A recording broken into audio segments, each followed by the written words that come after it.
Hello, and thank you for having us for this important conversation as part of the 360 Open Summit and RightsCon. If we could just get started. Hello, Minister Tang. Thank you for being here. I'd like to get started with a question about Democracy 2030. So we have to account for what happened in the past 2 years of the pandemic. What concerns me particularly is how governments, including ones that are considered democratic, have used this crisis as an opportunity to develop technologies with no regard for criteria and principles such as fairness and proportionality, consequently ramping up surveillance during a very vulnerable moment in history where citizens have deposited in them trust to guide us through these unprecedented times. I'd like to hear your thoughts on how this scenario impacts our prognostics for 2030, considering that we'll likely be facing more crises in the coming years, not only health-wise, but also environmentally. And more importantly, considering that Taiwan managed to build its digital-centered response while respecting principles and increasing and maintaining trust. Thank you for this very important question. In Taiwan, we countered the pandemic over the past 2 years and a half now with no single day of lockdown, just as we countered the disinformation crisis without a single administrative takedown of websites. So the idea here is to trust the citizens, because to give no trust is to get no trust.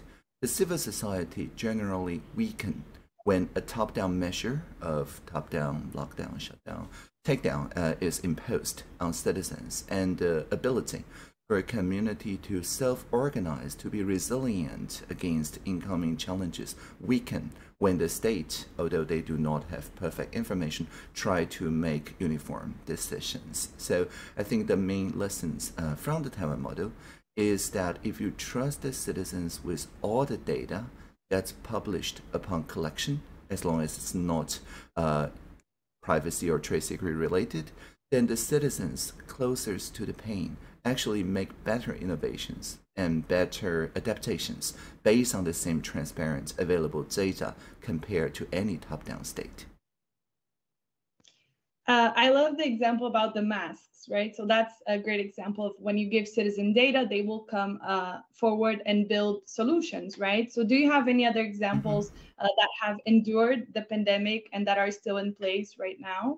Yeah, definitely. I mean, the mask rationing visualization map is still active right now, and the same bunch of people who built over 100 different solutions is now helping us to visualize the rapid test distribution, which at time of recording, the 1st of June, we just roll out free rapid tests for very young kids, in addition to the original rationing program and so on, and all the fairness of distribution is protected by the real-time analysis from multiple fronts of the ledger of availability every 30 seconds updated.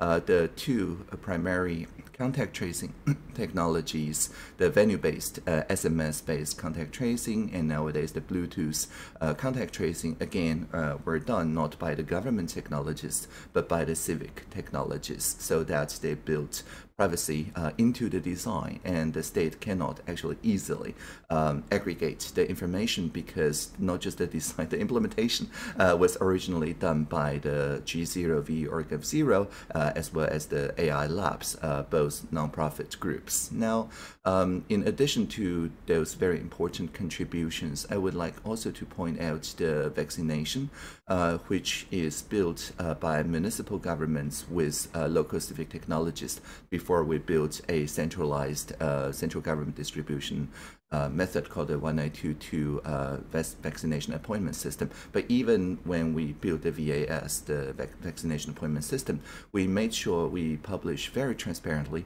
people's preferences in the aggregate of the 4 different brands of vaccines possible. So that's the Pfizer-BNT, Moderna, AstraZeneca, and the homebrew And so we've successfully turned conspiracy theories and the anti-vax spirit into this healthy competition of one brand vis-a-vis the other label of vaccines. So people have strong preferences of one or two of the four, but we end up achieving a very high vaccination rate. That's a great example and one that other countries could look to, right? So now moving into imitation or ideas for other countries, right? As you just explained, Taiwan has successfully implemented this community-driven, people-driven approach to developing civic tech projects. And that's kind of how you tackle, as a country, digital governance. And in my view, you have arrived at a future that is desirable for many states, yet one that is very distant. Looking at my own country, I cannot imagine when we will see something like this.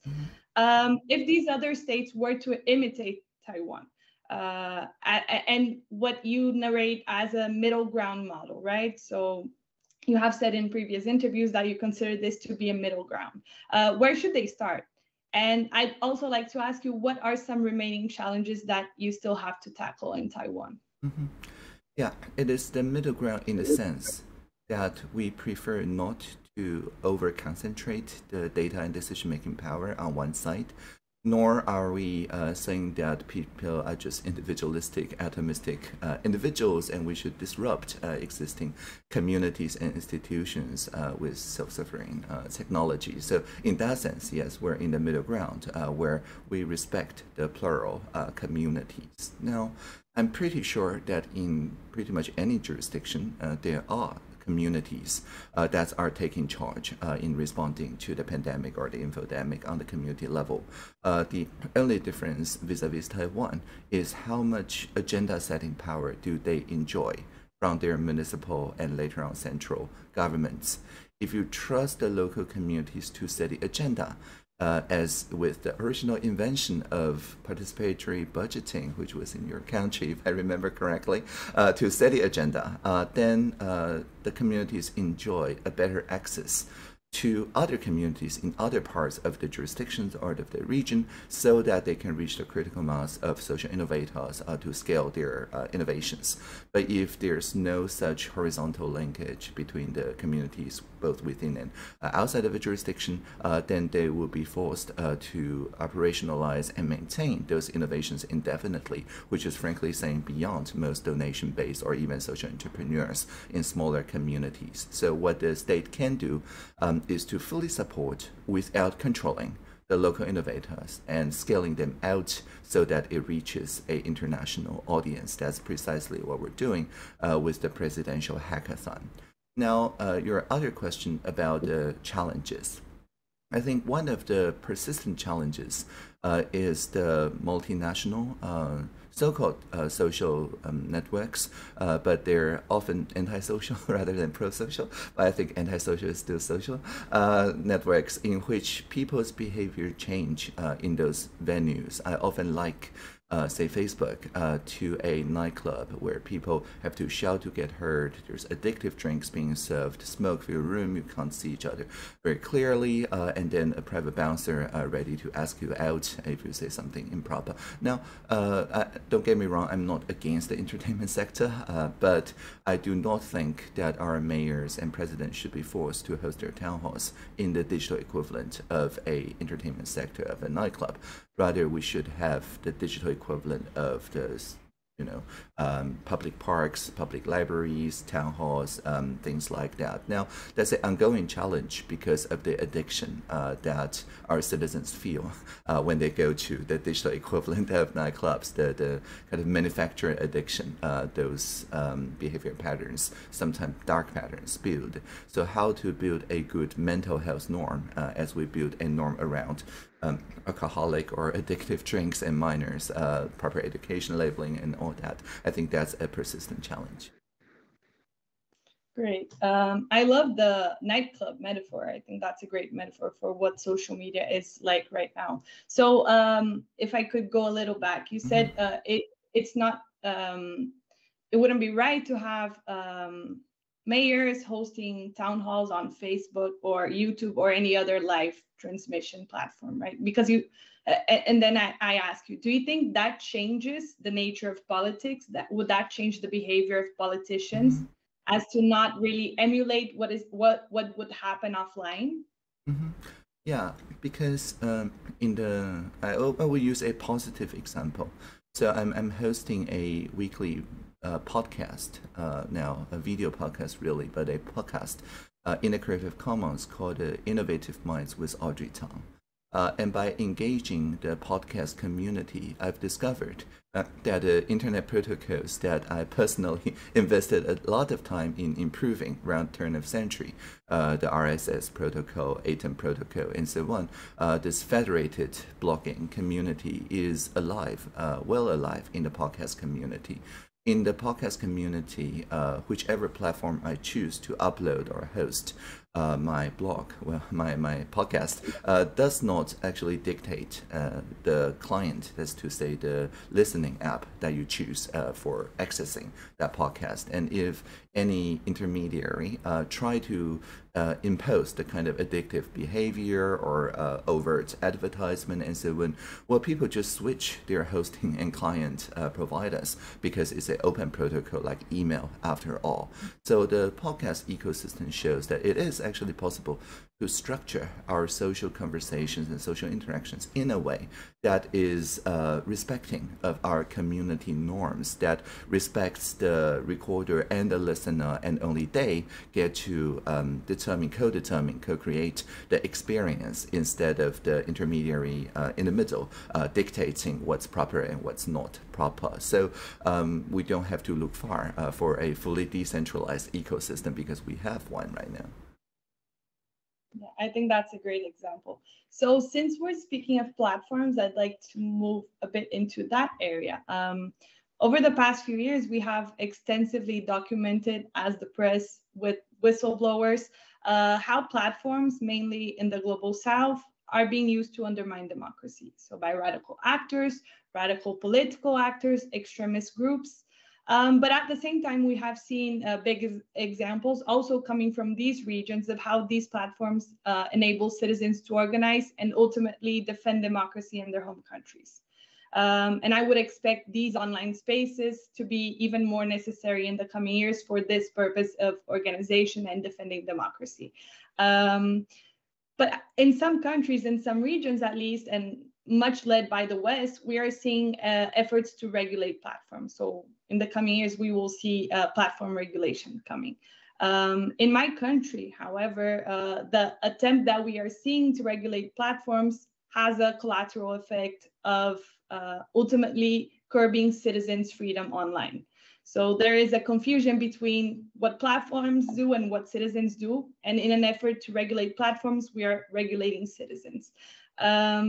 So based on your experience, I'd like to ask you, how do we move on from here? Is there a way forward that does not implicate in having governments dictate how platforms will operate? Is there a multi-governance model that you view as possible? Yeah, I'm looking at, I'm looking at this banner that said we have 5 minutes left. Do you see the banner? Okay. So should we redo this question on a fresh session? How should we proceed? I don't believe that the 5-minute banner is going to cut us off at all. Oh, okay, excellent. It's purely advisory. Okay. So, yeah. All right. Can I repeat my question, or is it fine if no, it's fine. It's fine. I'll just take it. Thank you. That's a really, really important question. Now, around turn of century, I remember people like Bill Gates saying that because it doesn't cost anything to send email, the spam problem will consume all the email bandwidth, and we'll have to start regulating and charging postal stamps for outgoing emails. Otherwise, we'll all be swamped with junk mail and so on, paraphrasing, not his words. Now, I think that the point I'm making is that Taiwan do not, even to this day, have a law or regulation against unsolicited email. On the other hand, we pretty much consider the spam problem solved. So what happened during turn of century to now?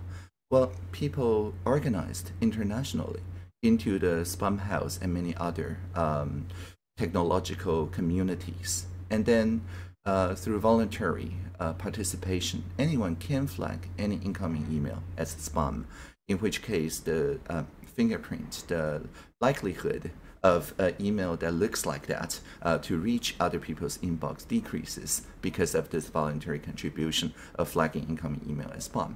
But because it's voluntary, you're not forced to share this signal to any organization, nor would you be punished if you do not share this particular incoming email as spam. Maybe you treat it as a piece of art or things like that, right? So the point I'm making is that the internet governance and the internet community already have perfectly good ways to tackle this kind of dangers. On the internet, it's called multi-stakeholderism. The stakeholders joining together, designing better mechanisms for people to participate. Now, one of the reasons why many jurisdictions want to regulate the tech platforms, I liken it to imposing a lockdown on their citizen freedom movement, is because they consider this information to be so rampant at a stage of community widespread transmission. And so lockdown looks like the early way to tackle it. And my counter to that is always that we need to vaccinate everyone. So if we vaccinate sufficient amount of people, as we do in Taiwan, we do not have to impose lockdowns and we resume international travel as of this month. But if we do not have the antibodies to the disinformation in people's minds, then of course one single viral disinformation can cripple democracy, especially if it occurs on the week before the presidential election, right? So what I'm trying to get at is that we need to get those viral vaccines like humor over rumor, notice and public notice. These are the Taiwanese playbooks to counter disinformation to everyone and equip people in basic education and lifelong education with the equivalent of public health expertise, which I believe would be journalism, civic journalism expertise. Because if you've done the contact tracing, well, attribution and the sources, right? And you've done the entire analysis, you're aware of the framing effect and things like that, it's far less likely for you to buy into the latest doctored photo and just blindly share it to 10 other people. The R value, the basic transmission rate, decreases sharply if you have received even just the most basic civic journalism training. So the question I want to actually ask back to you is that as a journalist, how do you feel about first this idea of journalism as vaccines of the mind, and also how civic journalism can help to counter disinformation so that there's a viable alternative for the state to say, okay, since people are civic journalists, we don't have to impose lockdowns? No, I think we're on the same page on that, because I very much believe in media literacy and actually teaching children from a very young age on how to consume news so that they will be able to discern from themselves what is good news and fake news, or I don't really like this term, but what is misinformation and what is credible information. And I also think civic journalism has a role, because the traditional press is still very gate kept. It's still locked behind gates. And sometimes it just doesn't circulate within groups that might be vulnerable to disinformation. So by having civic journalists or journalists from those groups, underrepresented groups in the media, I think we would be able to reach more people. So I think we're on the same page, but I think we have to tackle some challenges first. But I really like this idea that you propose of not necessarily targeting misinformators, people who are producing misinformation online, but rather teaching people, equipping them on how to behave online and how to choose for themselves. And eventually, I would hope misinformation to go away. If it's not spread, I would believe that eventually it goes away. So if I can go back to my journalistic role and ask you one more question now. So one of the key takeaways we have from this Global Voices and Freedom Monitor project, for which I participated as the researcher in Brazil, is how digital authoritarianism or techno-authoritarianism has a borderless and or trans-border nature. So it's not really that it's attached to one state or one group operating in one country, but it's global. In Brazil, for example, we are seeing a democratically elected government use technology to advance its authoritarian agenda. So both on social media with the use of citizen data, controlling citizen data. But in other countries we monitored in this project, this escalate may be coming from corporations or foreign actors. So I'd like to ask you what signs of digital authoritarianism you notice in Taiwan, and how can a civic response or a civic tech response be built to counter these movements? Yeah, I have in my mind last May, when we introduced the venue-based 1922 SMS contact tracing system. It was a design from the GovZero civic group where people scan a venue's QR code with their built-in phone, no app required, and people who do not have smartphones can manually text the 15 random digits to 1922, a toll-free number. It's like a post-it note that stores in your local telecom, not to the state.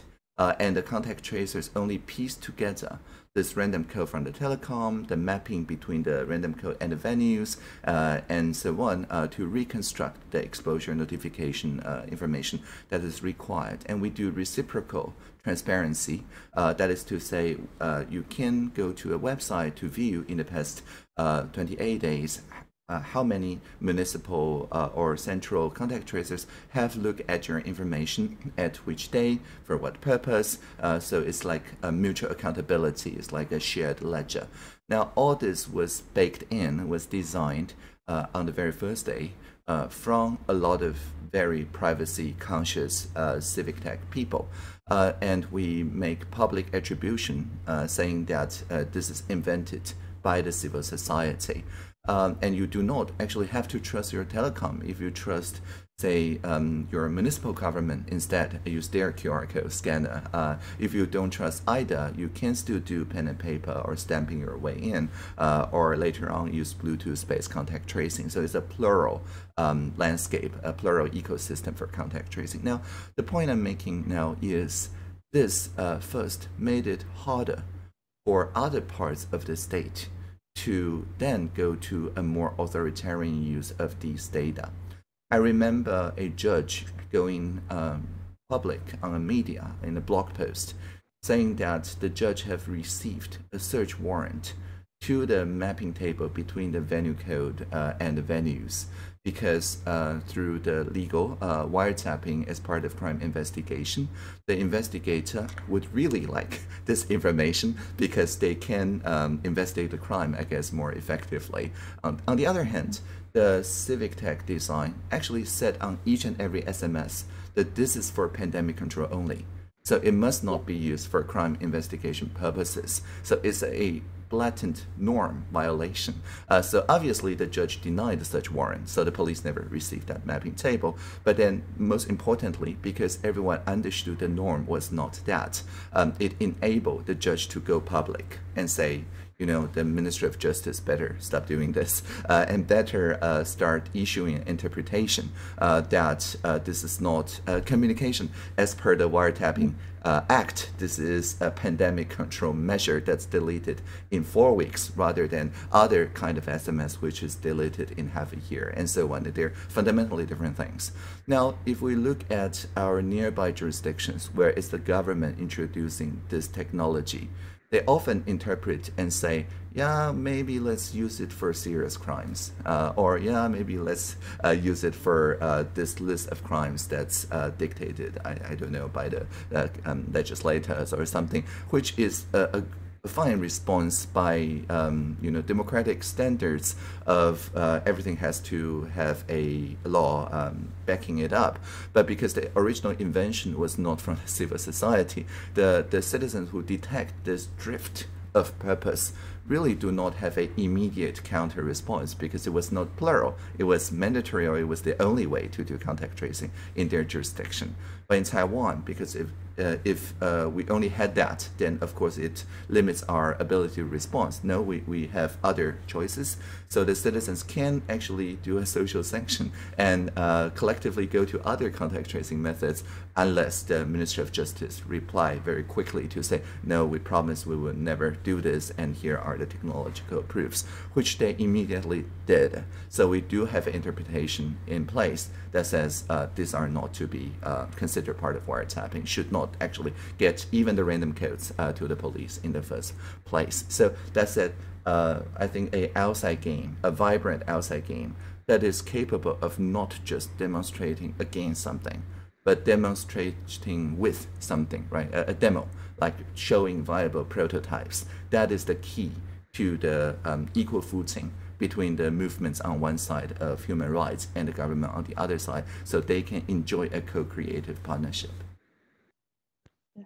And in the end, I think it's also about trust, right? Mm-hmm. So citizens trust that the government will only use data that they are holding for that purpose, and if not, they can be held accountable. And I think it's also about an awareness that you built over the years of where does the line stand, right? Because in many countries where we saw corona-related technologies, either like Corona Pass apps to get inside venues and restaurants, or even contact tracing, the criteria and the use are not clearly established. And in some countries, there is no culture that citizens would really investigate what their data is being used for. So that's also where I think journalism comes in, by telling citizens, look, this is what your data should be used for, and only for that. Totally. In Taiwan, the vaccination records, the European Union DCC record is really only used as one of the alternatives to the paper record. So we're not mandating everyone to digitize.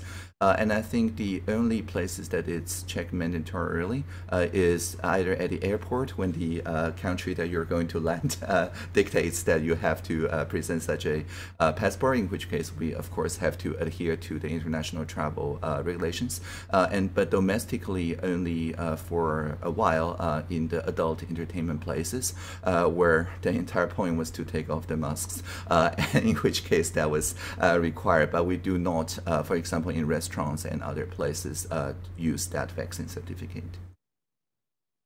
Great.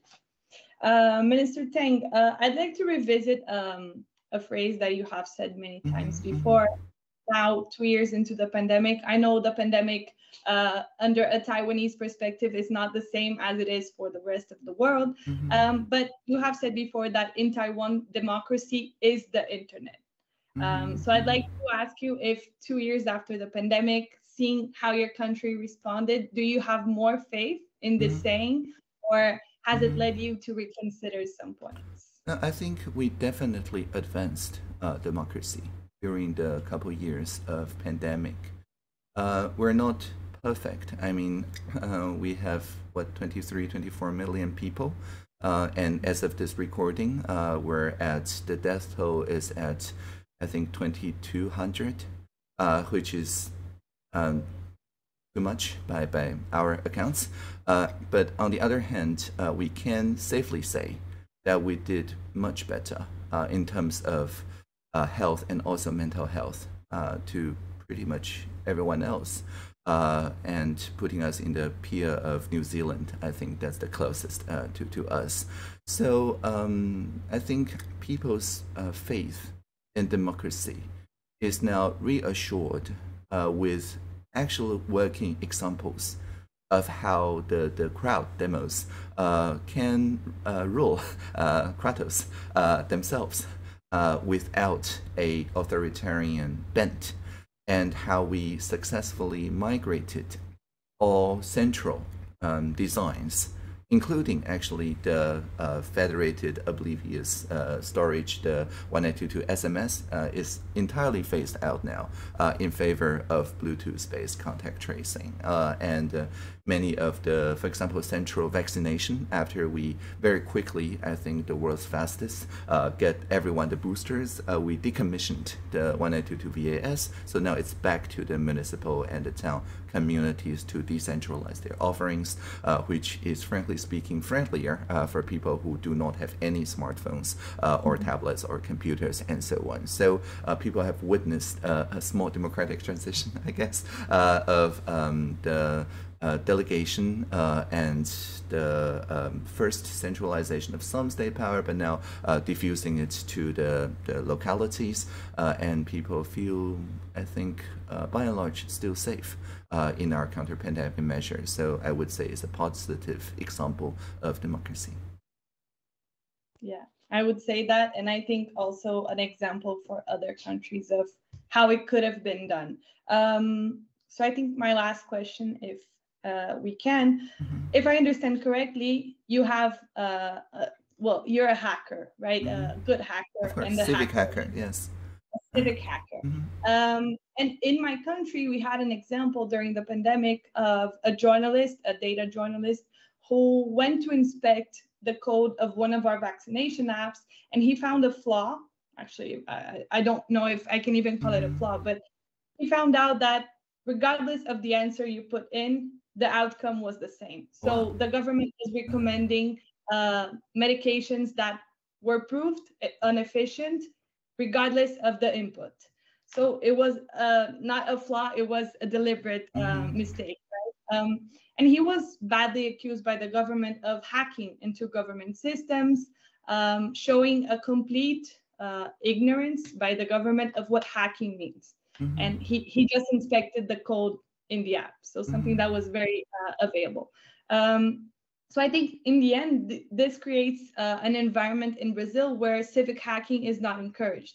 People will feel afraid to do what this journalist did because they are afraid of facing persecution or even harassment, which is the case that he faced. So how do you create an environment in which you encourage citizens to explore, to try out, to hack into government systems, find flaws, report them to the government, and that this will end into a positive outcome? Yeah, I think in this case, I have in my mind the OpenStreetMap people in Taiwan who analyzed the mask availability data around, I think it was March, April 2020. And contrary to what I personally believe and did say at the time, I said the population centers overlay almost completely with the distribution of pharmacies. So by distributing to the pharmacies, we ensure that each person in Taiwan have, on average, pretty much the same distance to the next available map so that it's fair. And the OpenStreetMap people discovered that it's not like that because not everyone owns a helicopter. So people who have the same distance on the map doesn't mean anything if they have to wait for 3 hours of a public bus to go to the nearby pharmacy, at which time the pharmacy has already closed. So essentially, we're prioritizing the well-connected by car or metro areas to the detriment of the people in the rural or indigenous areas which are not that well connected transportation-wise. So we're committing a bias without malice, I would say. We did not have the intent to commit that. Now, I think it was the legislator of one of the opposition parties, MP Gao Hong'an, who surfaced this finding from OpenStreetMap in a parliamentary inquiry to Minister Chen Shizhong of Health and Welfare. But Minister Chen simply said, and I quote, "Legislator, teach us how to meet the supply and demand better." And he can say that because first, it's not rhetorical. MP Engao was VP of Data Analytics at Foxconn, so she knows something about data. And second, Minister Chen knows that the MP and the community have exactly the same data as we do, because we publish every 30 seconds. There's nothing to hide from the public. So when such bias is discovered, and the MP's role became far from just criticizing or demonstrating against, right? She actually have to demonstrate with us and think of better distribution mechanism, because after all, she has entirely the same data as we do, and she did invent something and then we roll it out the very next day, 24 hours afterward, with better distribution and pre-registration and so on. So what I'm trying to say is that generally available open data in real time, open API, ensures that we can turn what's a oppositional, a zero-sum showdown between political parties into a conversation with all the stakeholders, co-creation that surfaces better innovations that fits our commonly held values. So I would always say, still trust your citizens. Great. I think that's a great takeaway to end our conversation. Very inspiring. So many ideas that I hope people who are watching us can put into place in their own countries, in their own cities and municipalities. Thank you so much, Minister Tang. This was a pleasure to be here in this conversation with you. Thank you. Live long and prosper.